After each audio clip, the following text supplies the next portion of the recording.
What's going on, guys? Welcome back to SWILL Radio. I am Mike, bringing you guys another episode of Love After Lockup Quick Cap. All right, so here's our bunch of felons here. Of course, you guys know, and I really love this show. This is one of my favorite shows that I watch on TV, besides like Walking Dead and other shows like that. 90 Day Fiance. This is one of my favorite shows. All right, so the episode starts off with Michael getting chewed out by Sarah. Sarah's like, "Wait a minute, I heard you got out of prison. You met with Megan. I know what's going on." That's pretty much how it all started out. She's just chewing this guy out. And I have to call this guy Mr. Can't Get Right. Because no matter what goes on, of course he's wrong, but he can't get right between both chicks. But somehow, Megan forgives him. Sarah does not. All right, so pretty much after that, she just fussing him out about the same thing over and over again. This is the whole show. She's just fussing this guy out. Then it goes on to Lizzie and Scott. Actually goes on just to Lizzie with her daughter. They're pretty much doing their little bonding thing. She's Lizzie telling the daughter, "Hey, I'm thinking about Scott, and I want to go this and that, do this with the guy." But of course, you guys know that Lizzie's daughter does not like Scott, not even a little bit. So she's just telling her, "Hey, if you check this guy out or talk to him or make any kind of contact with this guy, our relationship is over." So that's pretty much where Jasmine, which is Lizzie's daughter, is going. All right, so they start off, they're sitting on the couch and they're just talking, and they're reminiscing on some other things. And Lizzie's like, "Yeah, I went on a date." And she talks about the date she went on with the guy, where she breaks out the port where she tells him that she was in prison for a little while. And the guy's face was like, "What?" And that's pretty much how that one goes. And they just talk about some other things. And she just specifically tells her, "Do not talk to Scott." Okay, then it goes on to Lizzie. Not Lizzie, it goes on to Tracy and Clint. She has like less than 24 hours left on her parole. After this 24 hours is over, she won't have to be on parole anymore. Parole is over for her. She can live her life however she wants to, as long as she doesn't get back into trouble. All right, so she goes into like a furniture store, and she's over here just like, I'm trying to figure out how I can celebrate my I guess it's a celebration. How to celebrate her going off of parole. She looks really dried up and pretty much crackheadish, I think. She looks terrible. So she talks to one of the store employees, talking about she doesn't have any friends, and she has 24 hours left to celebrate, yada yada yada. Then the store owner tells, or not the store owner, but the store worker says, "Hey, you know what? I'll be your friend for 24 hours or for the day." And Tracy's like, "Oh, for the day? Wow, thank you so much." But she pretty much she wants to have her for more than just a day. All right, so she goes on and on and on, and she's pretty much close to having a drink, which she's not supposed to drink on parole at all. Not supposed to have a drink, not supposed to do any drugs or anything like that. You're not supposed to hang out with any other felons, other things like that. Then it goes to Clint.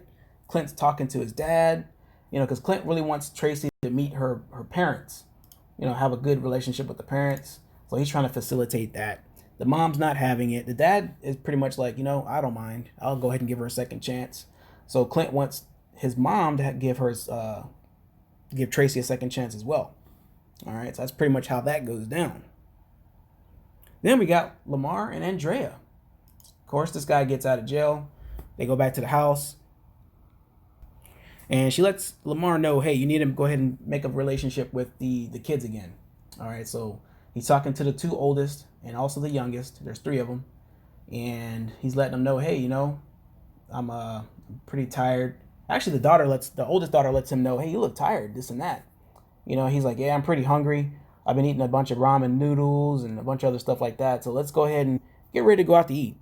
So the daughters let him know, "Hey, I'm not really feeling that. We spent a lot of money on groceries to buy, make you a meal. So let's go ahead and do that." And he's like, "I can't wait. I'm hungry," basically. The oldest son is like, "I'm not used to having someone come in and out of my life," other things like that. And it just goes on from there. And the guy's just trying to figure out what he can do to make amends with the family, basically. Then it goes on to Marcelino and Brittany. All right, so they go on with the episode, and they're going to see a lawyer. And basically what they're going to do with the lawyer is try to get custody of Brittany's oldest kid. All right, so he wants to adopt Brittany's old kid, make it his own, and pretty much that's what they're going to talk to the lawyer about. Now, I think they have two different things that are against him. Now that she's being a felon, of course, actually a multiple felon, so they're gonna run into some issues like that. So what the lawyer wants to do is bring the dad in and have a couple different conversations as far as what they can do to make everything better for both parties. But Marcelino's just like, I just want full adoption of the kid, and that's pretty much all I want. I don't want anything else. Then it goes back to Lizzie again. Of course, she's breaking her daughter's wishes. She has her bags packed. She's driving the car that Scott bought her last season. It's a Mazda. I don't know what kind of Mazda it is. I think it's a Mazda 6 or something like that. I know it's a two-door. It's a really nice car. And yeah, she's driving to go see Scott. Hopefully, she's like, well, hopefully I can make some stuff go happen as far as seeing him. Hopefully he wants to see me. He's ready for me. Yada, yada, yada. Then it goes back to Scott and Tracy. Or Clint and Tracy, sorry. Clint is driving around. He's trying to get a hold of Tracy, but he can't because her phone is broken. He's like, wait a minute, she has less than 24 hours left. I don't want her to mess up. I don't want her going back to jail. Basically, if you go back, he's saying if she goes back to jail, the relationship's over, which I doubt because this guy is like, I love you. And that's pretty much his mentality on the whole deal. These people act like they can never get somebody else in life. Like, I don't know what it is, man. These people are just like, you're the only one for me. All right, so basically she comes back in super late at night, and he's like, W2. Actually, she didn't make it back yet. He's over here fretting what's going on. Then it goes right back to Michael and Sarah, and she's fussing him out again. Mr. Can't Get Right, fussing him out. So it's like, wait a minute, man. Mr. Can't Get Right is getting fussed out one more time, and he's breaking it down for her. He's like, look, I was with her. He's not even going to lie because he already knows. There's people watching him, this and that. It's on TV, so she's going to find out eventually. So he lets her know, hey, yeah, I'm with her. I had dinner with her, this and that, blah, blah, blah. He's putting all the cards on the table, basically.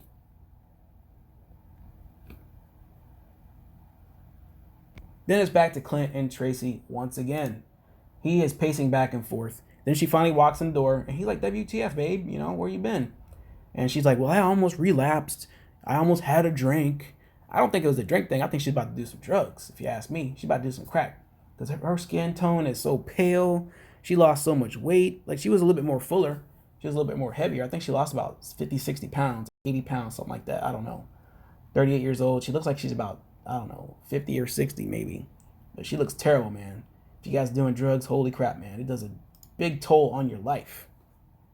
So don't do drugs, guys. Then we got Marcelino and Brittany again. And they're talking about having a little conversation here. They're just getting some stuff, aired out, and he's just letting her know his wishes. Then we got Lamar and Andrea again with the kids. They're actually at a restaurant. It's a soul food restaurant. Pretty much, it seems like Lamar, he pretty much orders everything on the menu, everything down under the sun. Like this guy, you would think he just literally got out of prison, which he did, and he just let them know, hey, I'm hungry. All I had was pretty much top ramen every single day, so I want some food with some flavor. The kids let him know a couple things. I guess the daughter is like, yeah, man, you're a little loud, man. I hear you. And he's like, well, you're going to continue to hear me. Kind of like she's kind of being rude, but she's kind of not. It kind of lets you know, who's the parent, who's not the parent.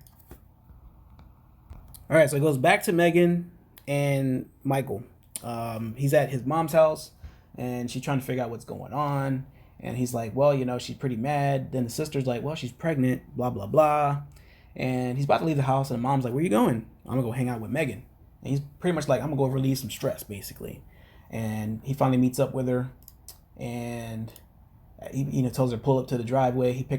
She picks him up, and they're driving to the hotel. And it's been about maybe like 6 to 8 months since they've actually, done the deed, basically. And, they go in, and he's showing her the ankle monitor, and she's like, can you get it wet? And he's like, I don't know. So he has like 30 minutes until he has to be back in, because his curfew is like 7 o'clock. And yeah, if you break curfew, you're in trouble, bro, because it's a GPS monitor, so it tells exactly where you are. So I guess it's not too far from the mom's house. 30 minutes, I don't think that's enough time to do what you got to do and then make it back to the mom's house personally. And that's pretty much where the episode ends, guys. Hopefully you guys enjoyed this quick cap. If you guys first time joining on the SWILL Radio, make sure you guys hit that subscribe button. Make sure that the bell notification is turned on, and drop a like on the video, guys. We want to definitely get some feedback as well. Make sure you guys put some comments in the comment section below. Love to hear from you guys. See you next one. Peace.